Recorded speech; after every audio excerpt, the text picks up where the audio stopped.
Oh my god, guys, I'm freaking out. Okay, so if you've been following me for the past week or so, you know I've been begging for brands to send me to Coachella this year. And I only have 145 followers, but I didn't want to buy a general admission ticket and hang out with the poor people. So I was like, please, any brand, any brand.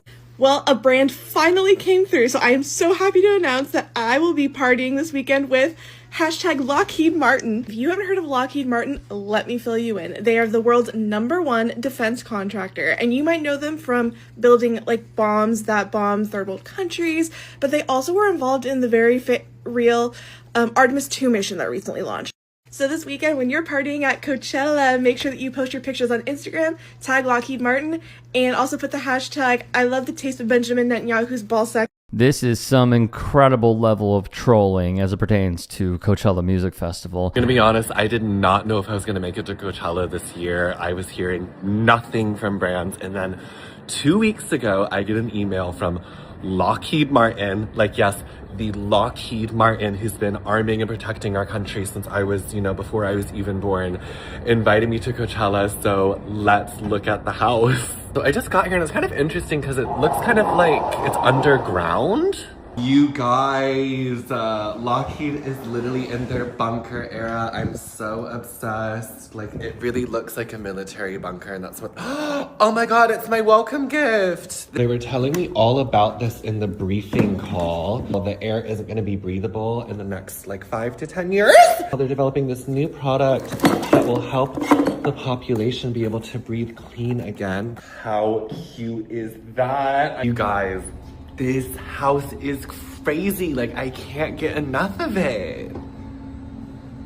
The really cool thing about it is underground and it's under the entire festival, so I don't even have to go outside to get to the different stages to see my favorite artists. So obsessed. All right, you guys, I gotta run because Sydney Sweeney is doing her welcome dinner because she is co-hosting at this house. So I'm super, super excited. I can't wait to share everything with you. Thank you for following along, supporting me to get me here. And it would only continue. Hey, how's it going? I didn't know you were going to be at Coachella. Yeah, it's good to see you. I didn't know you were going to be. I got invited by the evil capitalist corporation. Oh, nice. Is that the same one you told everyone to boycott when it was convenient for you because of their ties to a certain political affiliation and also because they were donating money to a country that is actively still committing a genocide? Yeah, but that was before I knew they could get me the bracelet that gets me VIP access.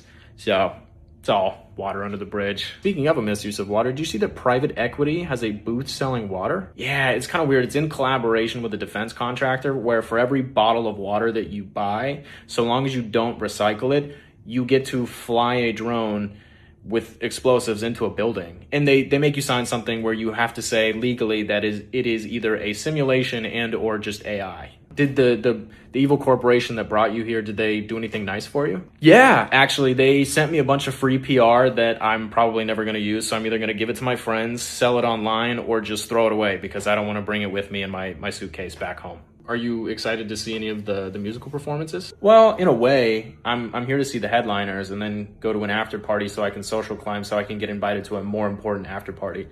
So, oh yeah, that sounds fun. Question, were you paid thousands to be here? Yeah, so technically the evil corporation, they paid for my flight and hotel and pretty much everything, and also paid me tens of thousands of dollars to be here. But the good news is because I'm taking content, whatever I do spend money on, I can write off all my taxes. Sadly, this is the case for many who got comped. I'm excited to celebrate Coachella this year with Lockheed Martin. Missiles have always played a really important part. Missiles have always played a really important part of my life since childhood. I'm so excited to share it with my community. Meet me at the Guns Out Bombs Away. Meet me at the Guns Out Bombs Away pop-up at the Sahara tent from 1 to 3 to celebrate. See you there. The desert's dry, but these hands aren't. Thank you so much, Lubriderm, for sending me to Coachella this year. Excited to celebrate Coachella this year with Dawn dish soap. I get desert dirty. The only soap I trust is Dawn. Festival blisters are no match for me. Thank you, Band-Aid, for keeping my feet blister and blood-free this Coachella. The best part of waking up is Coachella in your cup. Thank you, Folders, for... No one wants to be the hangry friend. Come party with me in the Honey Nut Cheerios tent at 2 p.m. When your dogs are barking post-festival and the only thing that can calm them down is Purina Puppy Chow. Thank you. And the hits kept on coming. Nobody's talking about how absolutely dystopian it is to watch so many people kind of sell their souls to go to Coachella. The military industrial complex just dropped me from Coachella. Let's pay $30,000 to get there anyways. Like, I don't want to see you at the Starbucks activation. Like, I don't want to see that Addicted took you to Coachella, girl. What happened to them people? And you know what, people? If the devil himself had a brand activation at Coachella, y'all would be taking that ticket. I got invited to Coachella by the devil. Let's build an outfit. I'm so excited because I'm going to Coachella with the devil. I'm side-eyeing a lot of you guys. I really am. What crushes my spirit is this, that it was born from a boycott, from Pearl Jam going to war with Ticketmaster, and now those prices have just gone way, way up. In '93, they played in Indio in front of 25,000 people. It was a humongous success. It proved artists could pull humongous crowds to a remote, non-corporate venue. Well, to put that into context now, when Coachella tickets were $50, water and parking were free, and the average concert ticket already costs around $38. So basically, it was like, hey, instead of paying $40 to see one artist, why don't you see a lot? And after struggling in the first few years, Golden Voice was then sold to AEG, which is owned by billionaire Philip Anschutz. A GA ticket in 2022 was $449. Today, $649. The festival is 2 weekends. It grosses over $114 million a year. And today, not just with GA, but VIP starts at $1,300, which is also up from previous years. Once you're inside, writes pop_economy on Instagram, you can pay $20 for some nuggies, $64 for a pair of burritos, which is also bleeping insane.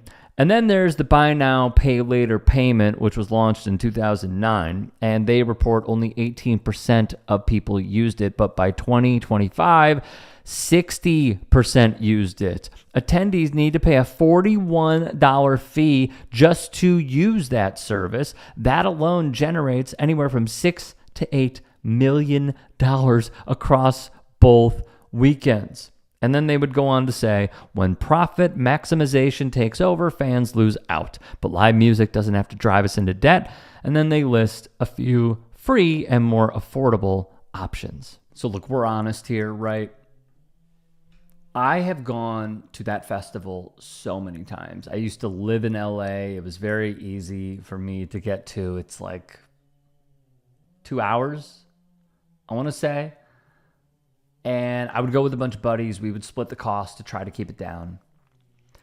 And although I did have FOMO because I watched the live streams, I thought Jack White was insane. The fact that he pulled that crowd at 3 o'clock.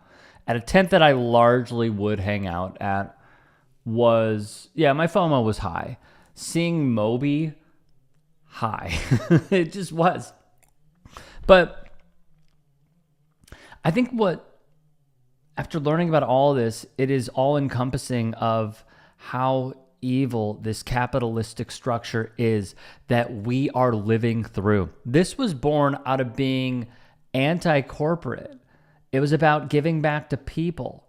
And then some a-hole billionaire is like, ooh, that's a good idea. Because I have endless money. Because I have endless amounts of money off the backs of so many laborers that I stiffed and didn't pay well or at all. And I built my wealth by taking advantage of my fellow man. I'm going to buy that thing and then I'm going to jack up the price. I'm going to make it worse. And then they're going to keep going. And that is the conundrum here. That is how hard it is for so many that just love music. I want to be very clear about this. I will go to almost any music show. I am a live music goer. I saw Takuya Kuroda this past weekend in Evanston. And it was amazing, by the way. Incredible artist that you all should go see. but like through the terrible evil forces that are taking advantage of our spaces. And just for this example, music, whether it's Philip Anschultz, whether it is festivals coming out as huge Trump supporters and Trump backers, they use that money to put into ICE facilities, Project 2025, etc. Spotify with streaming, you can't even listen to music without thinking about how Daniel Ek, the founder of Spotify, does not give a rat's you-know-what about the industry, about the artist, takes advantage of their labor, and puts that money into AI drone services to continue genocide. I mean, like, it's just like, I'm not trying to get on my soapbox here. It's just incredibly frustrating because I love going to these shows. I love talking to other festival goers. I love seeing acts that I've never seen before and may never see again. Like, I saw Lay Imperatrice at Coachella, oh God, it was maybe like 5 years ago, maybe longer. And the lead singer left the band because of harassment that she suffered from others. That band will never be again. I saw Outkast at Coachella 2014. It'll never happen again. I mean, LCD Sound System was there. Although I did later see them in California, in Pasadena. All of this to say, I don't know how we put up enough barriers to not have private equity and really just blood-sucking ghouls take advantage of our spaces. I don't know. And then you even look into smaller venues in major cities or even non-major cities, and they're all bought up by private equity. Think about the stories that we have given you about Ticketmaster, about Live Nation. It's all horrible. How these vultures have invaded these spaces and said, oh, I see a profit in music, instead of it being about a symbiotic A to B relationship between artists/performers and fans.